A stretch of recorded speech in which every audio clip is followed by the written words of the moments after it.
Kodėl tapau musulmonė? 10 priežasčių, kodėl grįžau prie islamo. Pirma priežastis. Islamas yra vienintelė religija, kurioje turite tiesioginį ryšį su Dievu. Antra priežastis.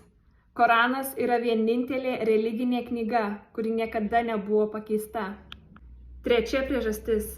Islamas yra pirmoji religija suteikianti moterims teisės. Ketvirta priežastis. Buvimas musulmonų verčia jūs tapti drausmingesniais. Penkta priežastis. Islamas yra vienintelė religija, kuri apdovanoja jūs už tai, kad esate geresnis žmogus. Šešta priežastis. Islamas draudžia viską, kas jums bloga, ir leidžia viską, kas jums gera. Septinta priežastis. Pranašas Muhamedas, lai ramybė būna jam, yra geriausias musulmonų pavyzdys, kuriuo kiekvienas gali sekti. Aštunta priežastis. Islamas skatina labdarą ir yra tiesiogiai susijęs su pagalba pasauliui. Devinta priežastis.